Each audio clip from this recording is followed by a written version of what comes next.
Y obviamente, si entendemos eso, entonces incluye toda nuestra vida, no una parte de nuestra vida. La espiritualidad cristiana, nuestra espiritualidad, ya que es una forma de vivir, un estilo, debe vivir toda nuestra vida, guiada por quién? Por el Espíritu Santo, por Cristo, ¿verdad? El Espíritu Santo.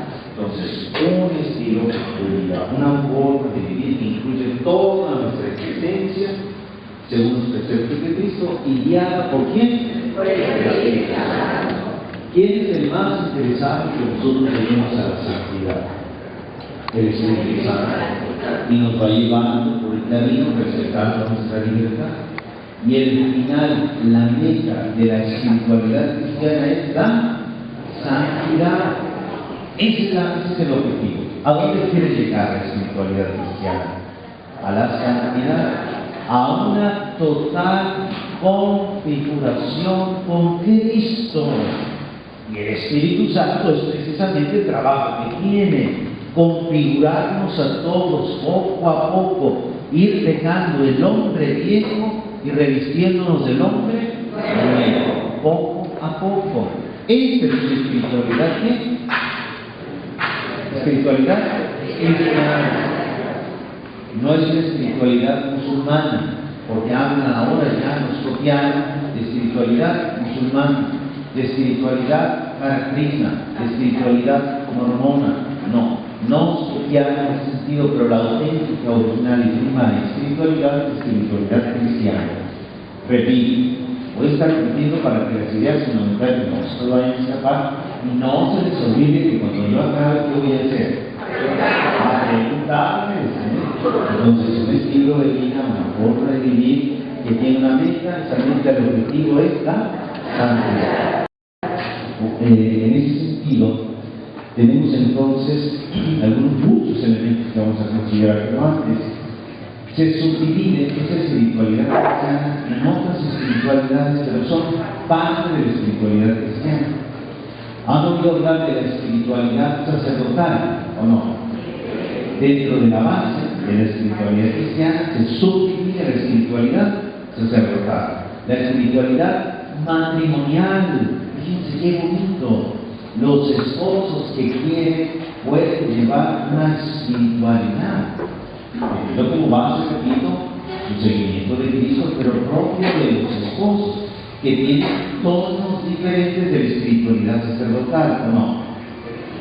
Y luego está la espiritualidad que podemos llamar también laical. No es lo mismo, el camino a recorrer exactamente igual, no es el de un monje al de un laico, ¿o sí? No. Llevan su propio estilo, van hacia la misma dirección, pero cada quien por su propio sendero. ¿Me doy a entender? Entonces, la espiritualidad cristiana es la base de todo. Y de ahí surge estas subdivisiones: espiritualidad matrimonial, espiritualidad sacerdotal, espiritualidad laical, espiritualidad de la adolescencia, espiritualidad de la juventud, espiritualidad de la niñez. Pero todo encaminado hacia la santidad. Los esposos de su espiritualidad matrimonial van caminando juntos de la mano hacia esta realidad. ¿Me doy a entender? Dentro de estas subdivisiones está la espiritualidad propia del ministro extraordinario de la comunión. ¿Me doy a entender? Eso es entonces lo que nos toca recordar, iluminar, tener bien claro, porque a eso ustedes han sido llamados. Dios ha confiado en ustedes. Dios ha dicho: Josué ha sido llamado, no está por casualidad, como ministro extraordinario de la familia. Dios lo llamó y le dijo: Josué, tú, como casado, como hombre de iglesia, 50 años de casado. Luego me dice: ¿cómo lo hizo? Para pasárselo a otros. Ahí está. Entonces, ha sido llamado para recorrer el camino de la espiritualidad cristiana como hombre casado, como papá, pero como ministro extraordinario de la comunión. Ahí está. Entonces tiene que tener bien claro el camino. Entonces un ministro extraordinario de la comunión debe llegar a la santidad, a la perfección, al perfecto discipulado y seguimiento de Cristo, y tiene su propio sendero, que no es el del obispo. ¿De acuerdo? Hay elementos comunes, pero llenos a la misma dirección, ¿verdad? Como una carretera de 12 carriles. Todos vamos hacia la misma dirección, pero uno va por un carril, el otro por el otro, y el otro por el otro, ¿verdad? Entonces, tiene que tener, para que sea lo que tiene que ser auténticamente el ministro extraordinario de la comunión, cuál es el camino, bien claro. Esto es fundamental. ¿Se explicó lo mismo? Sí. Bueno, entonces esta espiritualidad propia del ministro extraordinario de la comunión la tiene que tener bien clara. ¿Cuáles son las características?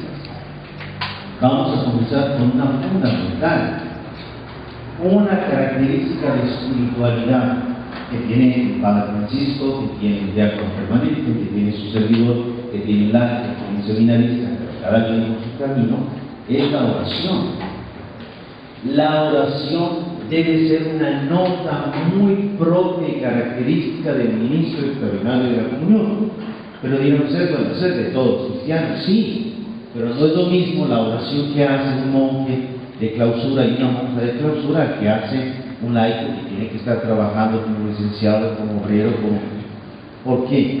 Porque no puede dedicarse todo el día a toda la liturgia de las horas como lo hace un monje o una monja de clausura. ¿Me doy a entender? Ellos van por un carril más rápido o más lento, no sé, pero todos vamos, cada uno por lo suyo. Ustedes como casados, como profesionistas, como obreros, como campesinos, saben la oración. Pero dentro de mi estado de vida, las características que tengo como hombre, casado o soltero, pero la oración bien clara, ahí está, un primer elemento, y lo sabemos todos por qué. Tiene que ser una oración que me ponga en contacto íntimo con mi Maestro y Señor. Jesucristo ya nos lo ha advertido. Dice, sin mí no pueden hacer nada. Juan 15:5. Sin mí no pueden hacer nada. Entonces, yo consciente de lo que su palabra me está diciendo, sé que sin Él nada puedo, entonces tengo que tomarme firmemente de Él. Y eso se hace a través precisamente de la oración. ¿Y cuántas veces Jesús insiste en los 4 evangelios? Orar es fundamental, es necesario, es esencial. La oración es esencial en todo aquel que sigue a Jesús, en todo aquel que se dice su discípulo. Por eso dice Jesús, entra a tu aposento y después de cerrar la puerta, ora a tu Padre que está en lo secreto. Mateo 6:6. Todos tenemos que entrar a ese aposento superior, a esa parte de nuestra interioridad y hablar con Él, alabarlo, bendecirlo, darle gloria o pedirle, que son las dimensiones de la oración. Ya tendrán ustedes una mayor posibilidad de profundizar con mayor detalle estas dimensiones, pero ahora solo tengo que mencionarla como algo fundamental. Y la primera, si ustedes, una mamá, tiene a su hijo 7 años con ella y luego se llevan a su hijo y no sabe dónde queda, ya no va a ser igual. Hay amor, pero ¿dónde está mi hijo? Ya no hay diálogo, ya no hay convivencia. El hijo que está pequeño, después de estar mucho tiempo sin su madre, encuentra a otra madre de alguna manera y ya no va a ser igual.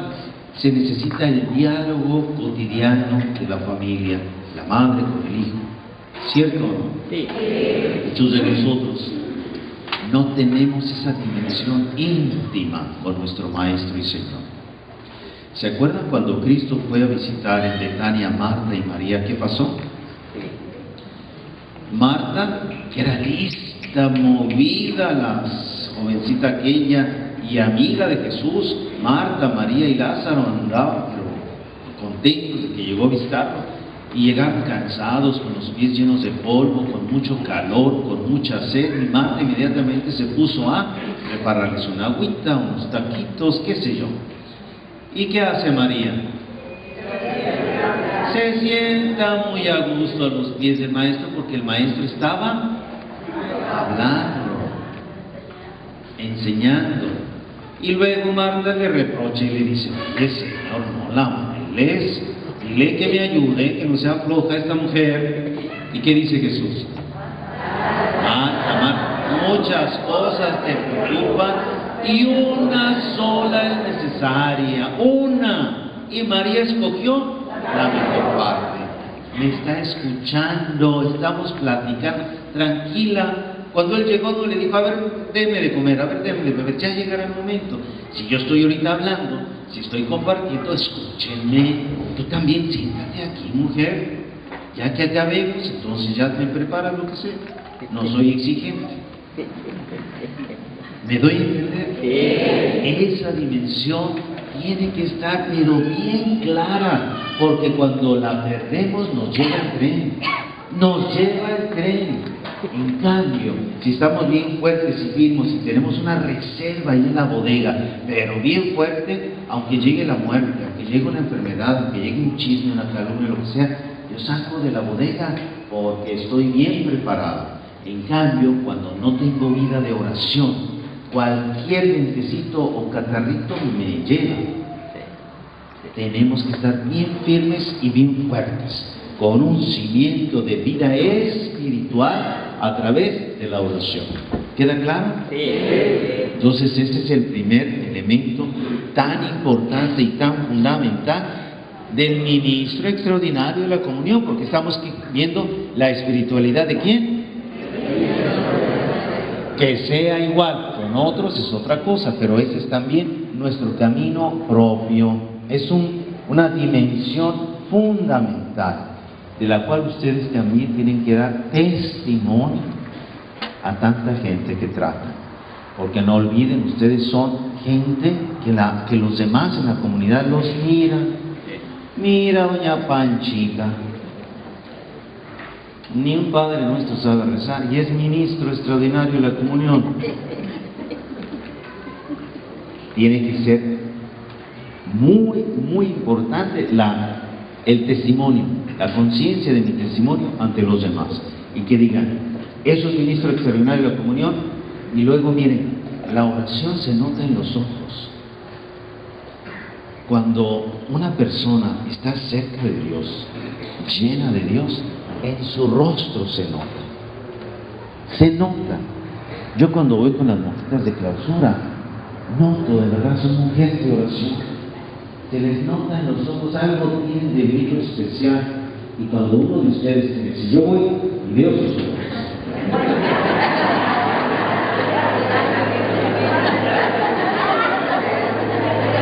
Jesús María. Yo les digo que hora y hora. Yo les digo: ¿qué? Si me tiene que concentrar, que estoy viendo. No, porque no van a dormir tranquilos. Pero se nota, se nota. ¿Es cierto o no es cierto? Entonces, esto que nos quede muy claro.